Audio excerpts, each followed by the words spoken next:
Hi everyone, welcome to this video on 6C.1 and 6C.2. So most of chapter 6 is some fairly basic concepts around mean and standard deviation and mean, median and mode as well. But what we're looking at today is calculating standard deviation manually.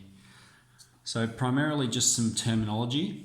We've got S is the standard deviation of a sample, S squared is sample variance, and X bar is sample mean. And then when we're using the symbol sigma, sigma squared and mu, they represent the population. And we remember the difference between a population and a sample. All right, so the population of year 12s at our school might be all of the year 12s at our school, whereas the sample might be our maths class. The sample is a representation of the total population. So let's get straight into it. We've just got these two formula here and they do look quite complex, but we're going to use a table to solve them, which is going to make it a lot easier. And of course as well, we can just use our calculator to do this, but it is part of the course that we learn how to do these formulas manually. So to begin with, I filled the table in because it would just take a long time to go through it manually, but I'll explain everything that I've done here. So we've got a data set here. There's 4 pieces of data and the values are 1, 1, 2 and 4. Okay, so part A says calculate the mean. So that means I add them all up and divide by how many they are. The mean is 2. Okay, hence calculate the population standard deviation. All right, so that means we're using this formula. Now you'll see the difference between them, okay, is only this little bit at the bottom, n take 1, and over here we've got n, and that just takes into consideration it's a sample, so there can be error, whereas with the population you're talking about the whole thing. So the difference isn't heaps important to us, but just so long as in the context of the question we're using the correct formula. Okay, if it says sample, you use S. If it says population, you use sigma. If it doesn't tell you, then assume it's the population. Okay, so what I've done here in this column is I've put the values down that we've got. So I've got 1, 1, 2, and 4. And then in the next column it says, well, what is that value? Take away the mean. Okay, so the mean is 2. So that means I'm going to have 1 take away 2 will be minus 1. Here, 1 take away 2 is minus 1. 2 take away 2 is 0. And 4 take away 2 is 2. Again, the reason we're taking away 2 is because the mean is 2, the mean of the data set. And then in this column, we just have all of these values squared. Okay, so minus 1 squared becomes positive 1, 0 squared is still 0, 2 squared becomes positive 4, and then I've just added all of them up together to get 6. And the reason I've done that is because the formula says, now this symbol here, that just means sum of, we add up all the data values. I've written it up here in the technically correct manner, okay, but all it means is we're adding up all of the data values. So the data values here that we've added up are, and so we're not just adding all the data values, but we're adding the data values take the mean squared. So 1 plus 1 plus 0 plus 4, that's 6. So what's going to go at the top here of our formula then is 6.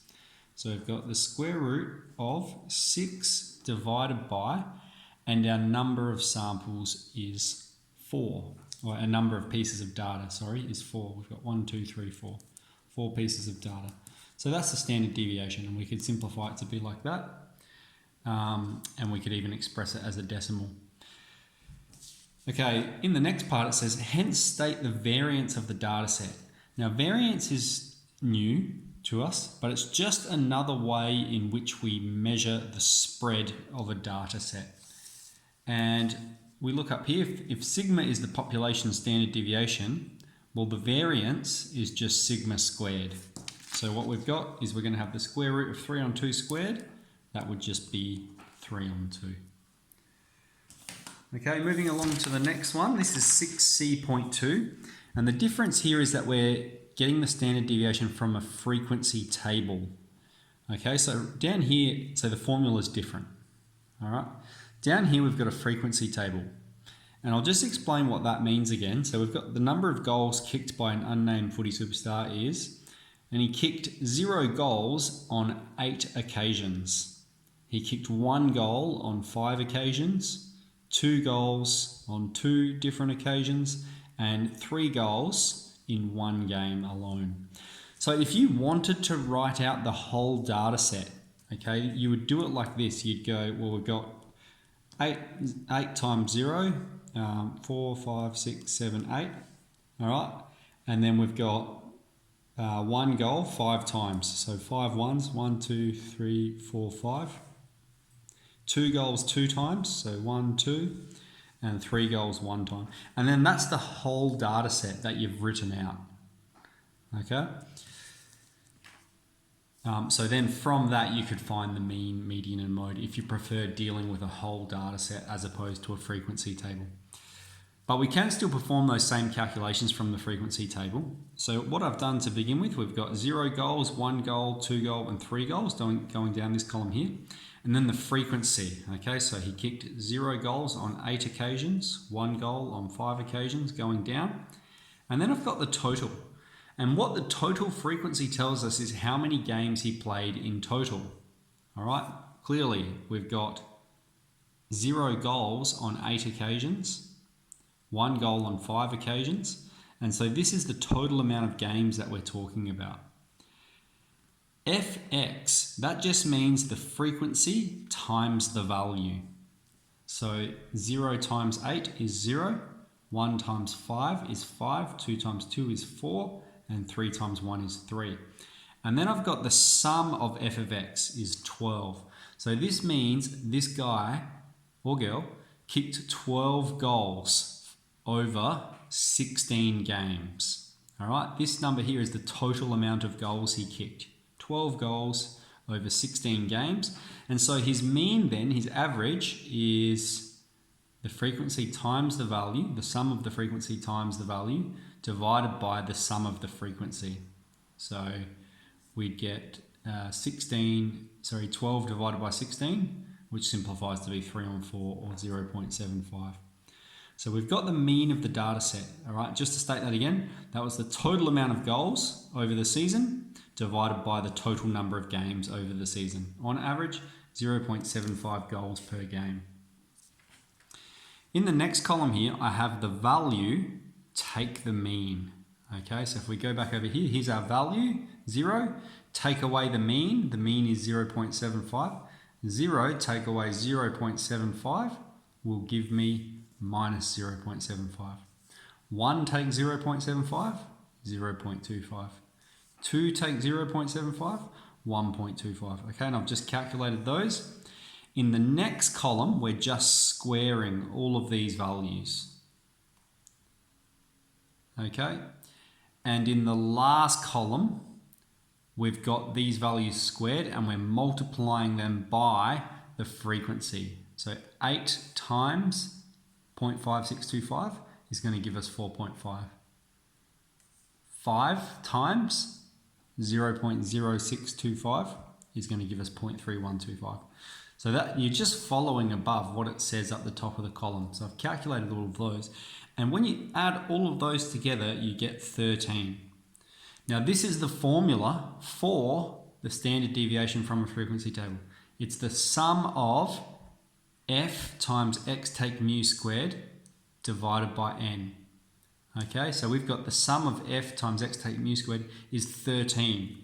So that means at the top here, we've got the square root of 13 and the value of n is 16.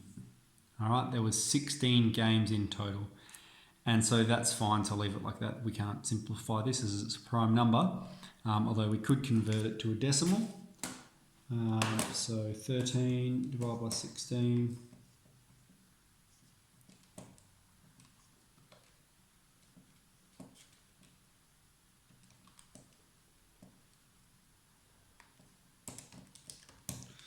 Got 0.9014. which is just 0.901. Okay, so it's quite a simple process, just tedious really, isn't it? And there is, so basically you can put this in your calculator and have it tell you this answer. And you can also put these columns in your calculator and have it perform all of these calculations for you rather than you having to perform them one by one.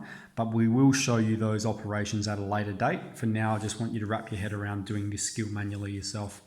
So that should be enough to finish off all of chapter 6. That's our holiday homeworks, easy stuff, mean, median and mode. And then we've thrown in some manual standard deviation. So good luck with it. I hope you're revising for your test and enjoy the rest of your break.